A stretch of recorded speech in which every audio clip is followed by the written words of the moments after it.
What's up, everybody? Welcome to another episode of China Update, where I try and help you guys keep on top of the world's number 2 economy. My name is Tony. It's been a relatively light week this week, but there are a few important developments that we need to cover here, so let's jump in. With over 50,000 people in centralized quarantine and millions under varying forms of lockdown in a few hotspots across the country, China's COVID outbreak continues this week.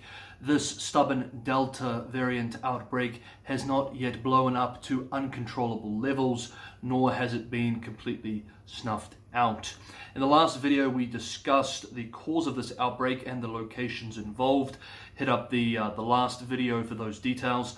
Since then, the epicenter, or the main area of the outbreak, has moved from Jiangsu's provincial capital, Nanjing, to Yangzhou, China's pre-modern Shanghai, about an hour or so away by high-speed rail, which is seeing dozens of new local infections per day. The Yangzhou outbreak involves a large number of elderly residents. As most seniors don't use a mobile phone in China, it has been more difficult to trace their movements and contacts.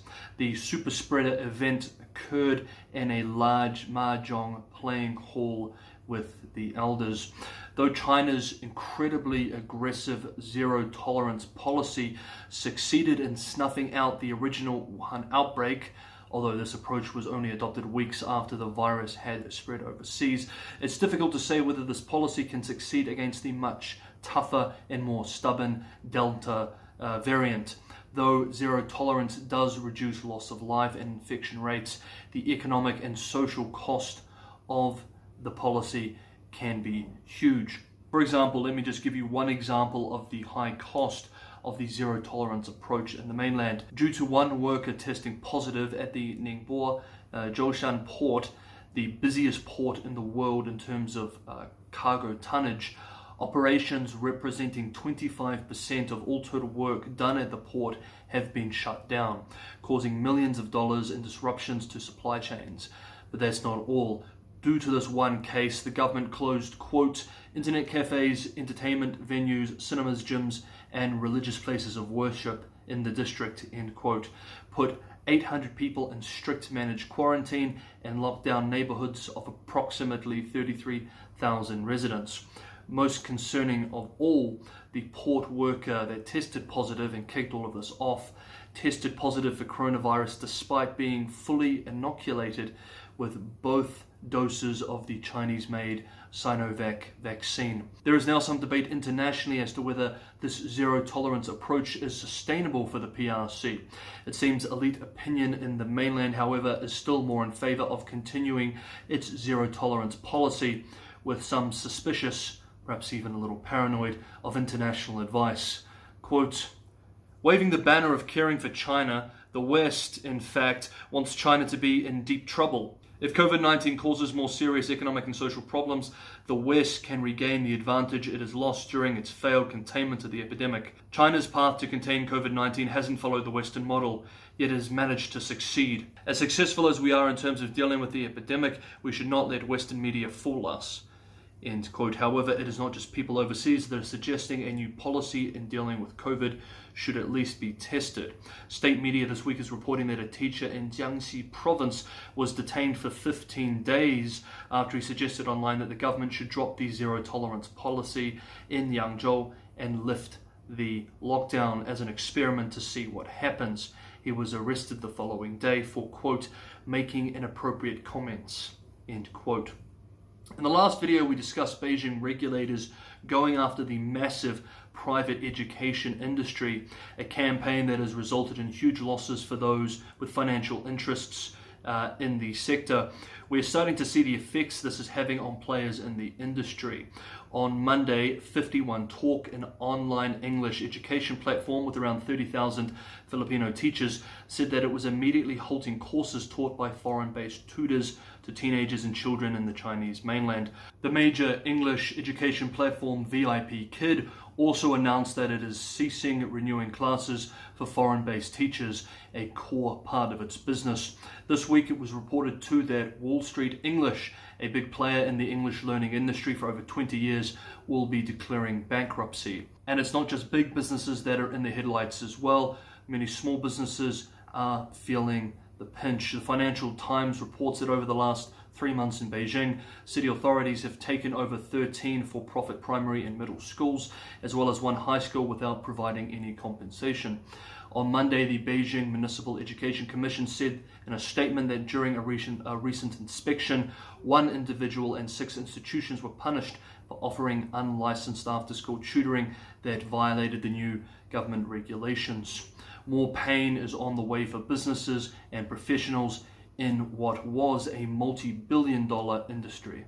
Now for Taiwan, there are 2 quotes from this week which I think are good articulations of 2 important developments. So instead of the quote of the week, we'll have 2 quotes on Taiwan developments. The first quote: recently, the Lithuanian government, in disregard of China's repeated representations and articulation of potential consequences, has announced its decision to allow the Taiwan authorities to open a representation office under the name of Taiwan.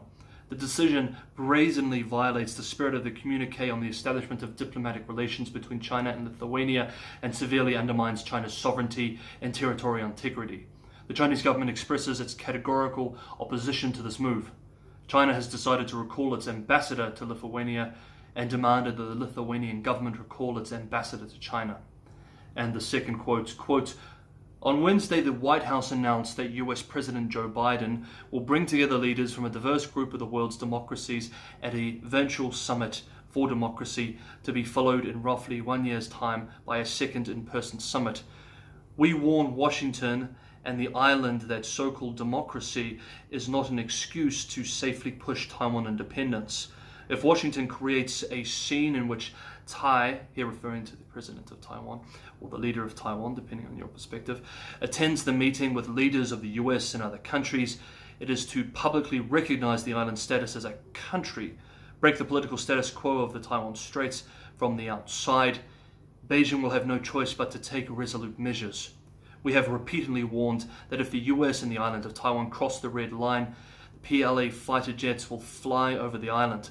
Before the mainland takes the step, it needs a special opportunity. If Tai participates in the summit at the invitation of Biden, that would totally become such an opportunity. If the Taiwan military dares to open fire on the PLA fighters, the large number of missiles aimed at Taiwan's military targets from the mainland and our bomber fleets will make a decisive answer and write history. End quote. If you're enjoying the video, please remember to hit that like button. It's really useful for a new YouTube channel.